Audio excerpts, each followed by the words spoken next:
Guys, welcome back to the channel. I am going to do a little bus update real quick. I want to show you guys everything that we've gotten done on the bus. Today, I am out here pressure washing every bit of paint that I can get off of this thing. If you guys didn't know, whenever we got this thing, it was already painted, and they just didn't do a very good job on prepping anything. So a lot of the paint was starting to flake, and I've pressure washed it as good as I can to try and get the stuff that is going to flake off, and then the rest we will just smooth and try to feather in and go over it. Got the hood cleaned up, still a lot of paint flakes. Still need to fix my bumper. I'm gonna get some carriageables where we ripped it off. Also need to show you guys this thing too. 500 horsepower 7.3. What do you guys think? But haven't pressure washed this side yet. And whenever we go in the door here, I want to show you, I got the license plates. I got a bunch of old license plates, Indiana license plates. 61, 62, 59. I think the oldest one in here, I think it's like a 1932 license plate. Or 36. There's the 32 right there at the top. And then I still have to do a piece of trim around here. And then I'm gonna rip this stuff out and just put grip tape here. But a piece of trim there. Got the seat just loosely sitting here so I can move it around. And I got the stereo system installed. We still have to clean this panel. It's covered in fingerprints and grease and stuff, but we have this is a little $20 setup from Walmart that I picked up.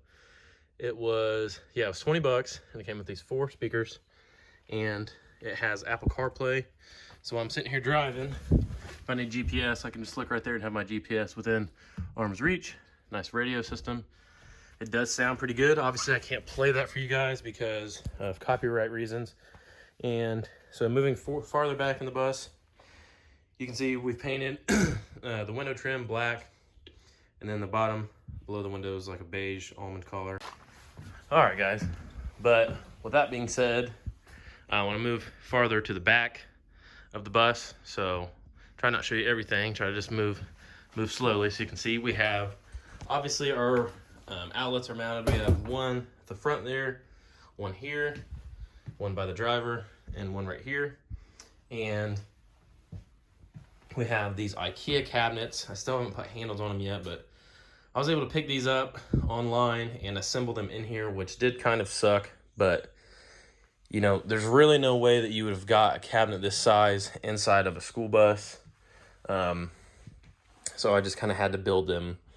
Had to buy them, take it apart, and build them. And let me tell you, you guys know how it is buying stuff from IKEA. Buy a set of cabinets from IKEA. Wow. The instructions were really good, but it took me a couple days to get these all put together and finished. And then I also added a piece of trim around the top. And that way you just don't drop stuff behind it. And something I want to talk to you guys about is how I secure these cabinets. A big scare with the Skoolies, from what I've heard, and people say you need to be very careful about, is if you are in a collision in this thing, you do not want any of this stuff to be able to move. If I hit something, you know, going 50 miles an hour and it stops the bus, all of your materials and stuff are going to fly forward. So you have to have them secured very well. So I have these 2 little L brackets that go down into the plywood. I have one there on the side right there. And then I also have a big self-tapper that's kind of holding it into the frame of the bus. And I don't think these are going to go anywhere, guys. On this side, this one's a little bit bigger, and this one's painted already too. So I did 2 on this side, and a bracket right there, and a bracket down there on the floor. Moving farther back, we will get to our sink, which is not plumbed yet. We still have to do plumbing and electrical, and we have like 2 weeks. We have one more weekend after this weekend to work on it, and then we're going camping. So we got to get as much done as we can. I plan on wiring it Sunday. But this is a nice little sink I picked up. You can move the faucet around. Still have to get it plumbed in. The fridge is mounted pretty good for the most part. The way I mounted the fridge, guys, was there's two little adjustable feet underneath here, and I basically just drilled holes to the bottom of this wood and used bolts and a big flat piece of steel on the bottom to kind of support the wood. And I do think I'm going to still get like a strap of some sort to basically tie all this in whenever I'm traveling to hold the door shut. But for now, that is what we got. Turning around to this side, we have 2 bunk beds, and they both have storage underneath. This lifts up and there's storage under there. Same on that one. Looks like she's laying some fabric out, so I'm not going to mess with that right this second. And the bunk beds were probably on top 5 biggest projects that I had to complete. I've never built a set of bunk beds. I'm no carpenter at all. I am a mechanic. I am not a carpenter at all. So if I can do it, you guys can do it. But that's how the bunk beds turned out. They are rock solid. Someone 350 pounds could sleep on this top one, no problem. And I tried to get them as close to the ceiling. That's the hardest part about building walls in these, is those ceiling cuts, because the bus is not really perfectly symmetrical. So you could cut this one and cut another one and put it right up here, and it would be different. But that's where we're at with that. Moving farther to the back, here is the bathroom that is not finished yet, obviously. But I do have a new shower pan to go down. And I also have, you guys can see covering up some of the windows. I used leftover metal from my shop build where we did the metal on the interior of the shop. I had like 8 pieces of this stuff left over, and it was enough to cover up the windows that I wanted to cover up. So I got that done, and we will be using this as well to build shower walls. And then I'll try to make these seams butt up together in the corners and silicone them really well. Got to cut a hole in the floor for a drain, but I do have a new shower pan that we will be installing. So that is the bathroom. Pretty decent sized camper bathroom, if you had to ask me. It's pretty solid. It ain't going nowhere. Outlet right there. We plan on putting some type of little right here to put our clothes, and then this right here lifts up.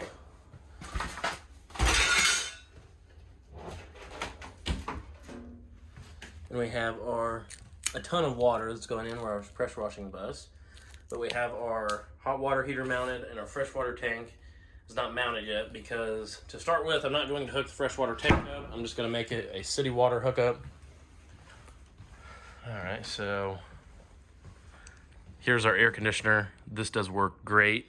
I will be honest with you guys. Over last summer, working on this thing with the windows wide open, it did a decent job keeping it cool, but still kind of warm in here. In a campground, and this thing is always in the sun with the windows wide open, as far as no tint, no blockage. Now I have all this blockage here. This is all blocked off. The only thing that's open in the back is these 3 windows, which we're going to do curtains. So I think that will help kind of keep it cool in here. And the front ones are going to have curtains as well. And we also have all of this other kind of insulating up against the walls. The walls on this bus are insulated. A lot of times people will raise the ceilings, but I am completely incapable to do something like that with the amount of time I have. But it is insulated. The ceiling's insulated. The walls have insulation in them. And yeah, it's better than probably your average camper, but you have all the windows to deal with. So that does suck. But some of the stuff I have laid out here is, this is going to be my city water hookup. I got all this stuff on Amazon, guys. If you go to like Menards or Home Depot and buy all this stuff, they're going to kill you on prices. Just shop on Amazon. A bus is probably not something you're going to build the same day. So plan ahead and get all this stuff cheaper online. This is my gravity fill for my freshwater hookup. And I do have some other stuff inside. All my receptacles I need to run. Black face plates for the outlets. And then I got some, I think this is 12-3 or 10-3 marine grade wire. It's 12 actually. 12-3 marine grade, so it will match the white. And I plan on just hiding it underneath this lip and running it to all the outlets. We also have a couch on the way. We're going to put a couch on this side, maybe on this side, and then we're going to do a TV with an entertainment center. I ordered a new TV mount for our TV that we can basically be able to adjust and spin it each and every way. But I'm thinking that we're probably going to put the couch on this side. So, yeah. But that is just kind of an update on where we are at for everything today. As far as what we're doing on the bus, guys, we got a lot of work yet to do. Guys, obviously today is paint day. This is some roof coating I got for the bus to hopefully help with some of the small leaks that we have. Here it says mobile homes and RVs, metal roofs, old asphalt coatings. There's a semi coming by. It's gonna be loud. So guys, some of the paint materials that we got for the bus, obviously some sandpaper. I got some 80 to get some of those hard to get spots, which looking at now, I should have just got all 120 and 180. We'll probably go right over it with the Rust-Oleum on the sides after the 120. I went with the gloss white. I had to get a new sander. I picked up a DeWalt corded electric sander. We got a couple paint kits. Got 3 gallons of the white for the sides, and then the roof, which is obviously the most square footage. I got this white elastomeric roof coating. It says it's for RV, so I figure, well, if it'll work on an RV, it'll work on my school bus. It says metal roofs. So all this stuff, guys, was really expensive. You're looking at like $400 here just to be able to paint this thing. I knew I was gonna need a lot of tape. This stuff adds up. It's like 10 bucks a roll. The paint's $30 a gallon. This was like 80 bucks. Sander was like $60. And then I had to buy the paint kits, the stir sticks, and whatever else my girlfriend could sneak in the shopping cart. But that's where we're at for today, guys. So I'm gonna see if we can get this thing pressure washed, and hopefully we can get it painted. Last time we talked, it was Friday, and a lot has changed since Friday. We got the bus painted, and we got the bus completely wired. Both my brothers, my mom, Caitlin, Mason, you guys are all awesome. Thank you for helping. I'm so pumped to have this. It's just such a relief, guys. I've had the bus for almost a year, and I've been dreading the paint day just because I didn't think it was going to turn out very good because the bus was already painted before, but I touched every bit of it on the sides and the front with sandpaper. Did I go crazy with it and get it down to bare metal? No, but I at least touched it with sandpaper to give it something better to adhere to. And we still have to pull some tape off, but I'll show you guys what it looks like, and we'll also check out the wiring inside. Bumpers still need painted, obviously.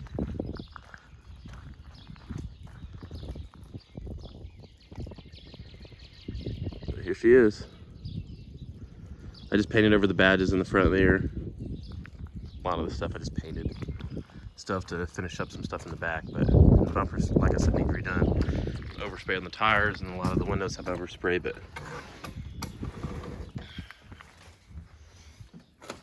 we also got our wiring in here done.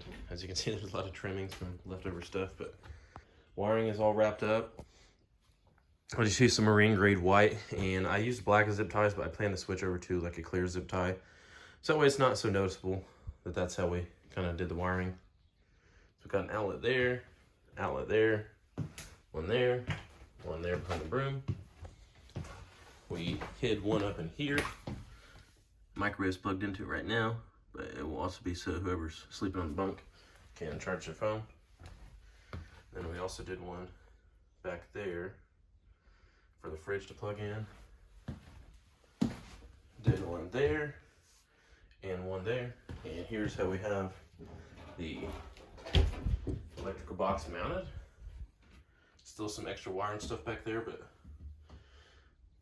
got that mounted there with the hot water heater. So I'll also jump outside and show you guys the electrical plug on the side of it, the flush mount. But also real quick, for lighting, guys, we are just going to do I'm going to do LED strips that change color all the way down the top side on each side, and then just mount the remotes, probably like right here. Just pretend it's a light switch.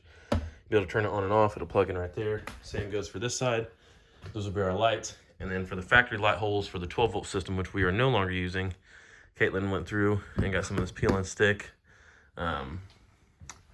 what'd she call it? Peel and stick tile. Covered all the holes up, so that looks really clean. I do like that. So guys, we're like days away from being able to camp in this thing. So I'm pretty pumped right now. But I'll show you this flush mount, and then we got some work to do today, so we're gonna have to close this video out. It is Monday.